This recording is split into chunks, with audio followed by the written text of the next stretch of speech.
جناب محترم صاحبزادہ والا شان حضرت علامہ سید حامد علی شاہ صاحب جو کہ اسلام گڑھ آزاد کشمیر سے تشریف لائے ہیں، اپنا مختصر اظہار خیال فرما رہے۔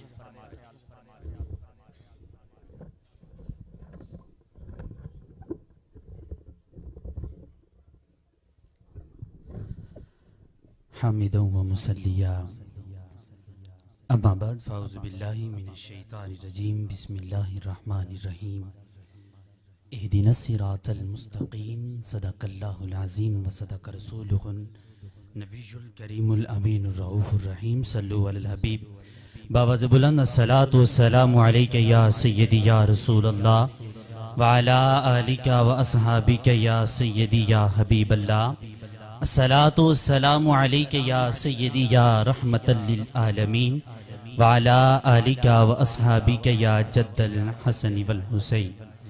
بعد از حمد و سلام نہایت ہی عزتوں کے لائق میرے مرشد گرامی اور جمیع علماء خلفاء متوسلین محبین، اللہ تبارک و تعالیٰ کا لاکھ لاکھ شکر ہے کہ اس پاک رب ذوالجلال نے ہمیں اس خوبصورت محفل پاک میں شرکت کا شرف بخشا۔ گرامی قدر حضرات، میں اپنے وقت کے اندر رہتے ہوئے دو چار باتیں آپ کے سامنے عرض کروں گا۔ میں نے قرآن کریم کی آیہ مبارکہ پڑھنے کا شرف عظیم حاصل کیا۔ اللہ ارشاد فرماتا ہے اہدنا الصراط المستقیم، اور یہ وہ آیت مبارکہ ہے کہ جس کو میں اور آپ اور ہر مسلمان نماز میں بارہا پڑھتا ہے کہ یا رب ذوالجلال چلا ہمیں سیدھے راستے پر۔ اب یہ سیدھا راستہ کون کہتا ہے؟ فرمایا صراط الذین انعمت علیہم، یہ سیدھا راستہ وہ ہے کہ جن پہ اللہ نے انعام فرمایا۔ اب سائل سوال کرنے والا پھر سوال کرتا ہے، یا رب تیرا قرآن واضح ہے کہ تو ہمیں کہہ رہا ہے سیدھا راستے پر چلو، پھر سیدھا راستہ کون سا؟ سورۃ نساء اللہ ارشاد فرماتا ہے سیدھا راستہ ان لوگوں کا ہے کہ جن پہ میں نے انعام فرمایا۔ یا رب انعام کن پہ فرمایا ہے؟ فرمایا انعم اللہ علیہم من النبیین والصدیقین والشہداء والصالحین۔ فرمایا اللہ نے انبیاء پہ انعام فرمایا ہے، فرمایا صدیقین پہ انعام فرمایا ہے، اللہ نے صالحین پہ انعام فرمایا ہے۔ اور لوگوں پھر اللہ ارشاد فرماتا ہے وَحَسُنَ أُولَئِكَ رَفِيقًا، یہ کتنے ہی پیارے اور خوبصورت لوگ ہیں۔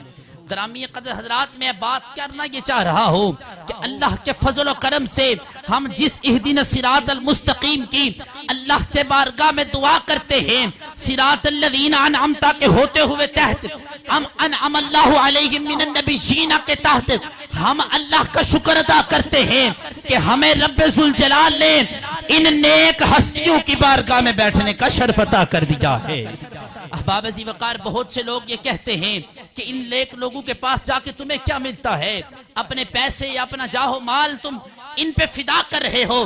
آؤ بخاری اور مسلم کے متفق علیہ حدیث سنا کر میں اجازت چاہوں گا۔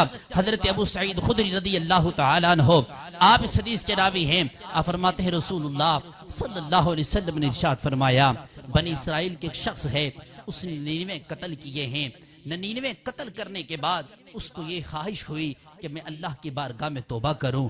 اس نے ایک راہب سے اس بارے میں پوچھا کہ میں نے 99 قتل کر دیے، کیا اب میری بخشش ہو سکتی ہے؟ اس نے کہا نہیں، تو بڑا ظالم ہے، تیری بخشش نہیں ہو سکتی۔ اس نے اس کو بھی قتل کر دیا۔ پھر ایک اللہ والے کے پاس آیا، اس کے درویش کے پاس آیا، ایک عالم کے پاس آیا، اس سے پوچھتا ہے کہ کیا میری بخشش ہو سکتی ہے کہ میں نے 100 قتل کر دیے؟ اس نے کہا ہاں، وہ اللہ غفور الرحیم ہے، تیری بخشش ہو سکتی ہے۔ اس نے کہا مجھے کیا کرنا ہوگا؟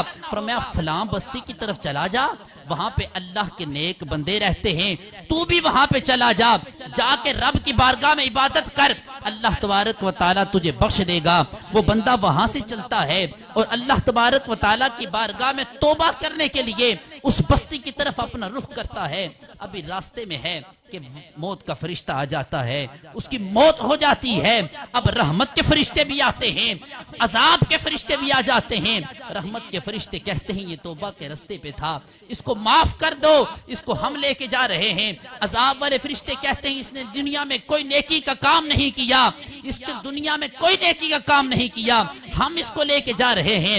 بخاری شریف اور مسلم شریف کی حدیث ہے، میرے مصطفیٰ کے الفاظ ہیں، حضور صلی اللہ علیہ وسلم نے شاہ فرمایا اللہ تبارک و تعالی زمین کو حکم دیتا ہے کہ جس طرف وہ نیک لوگوں کی بستی ہے وہ وہاں سے قریب ہو جائے، پھر فرشتوں کو اللہ حکم دیتا ہے تم ذرا زمین کو دیکھو، جس طرف یہ قریب ہے اللہ تبارک و تعالی نے فرمایا اس طرف اس کو لے جاؤ، پھر اللہ نے زمین کو حکم دیا، وہ زمین نیک لوگوں کی طرف سے سمٹ گئی ہے، اب رحمت کے فرشتوں نے اس کو اٹھا لیا اور اللہ نے اس کی بخشش فرما دی ہے۔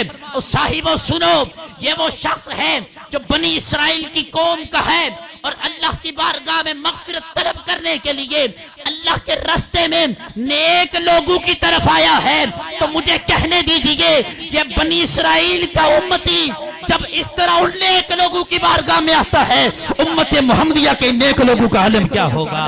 ہم اسی لیے کنتم خیر امت اخرجت للناس تأمرون بالمعروف وتنہون عن المنکر کے ان صالحین کی بارگاہ میں آ کر ان نیک لوگوں کی زیارت بھی کرتے ہیں اور اپنی بخشش کا سامان بھی کرتے ہیں، اور اللہ کی بارگاہ میں اس امید کے ساتھ آتے ہیں کہ اللہ رب ذوالجلال ہمیں ان نیک عظیم ہستیوں کا صدقہ ہماری بخشش و مغفرت فرمائے گا۔ اللہ رب ذوالجلال ہمارے مرشد گرامی کو عمر حضری عطا فرمائے، آپ کا سایہ تا دیر ہمارے سروں پہ قائم و دائم فرمائے، وما توفیقی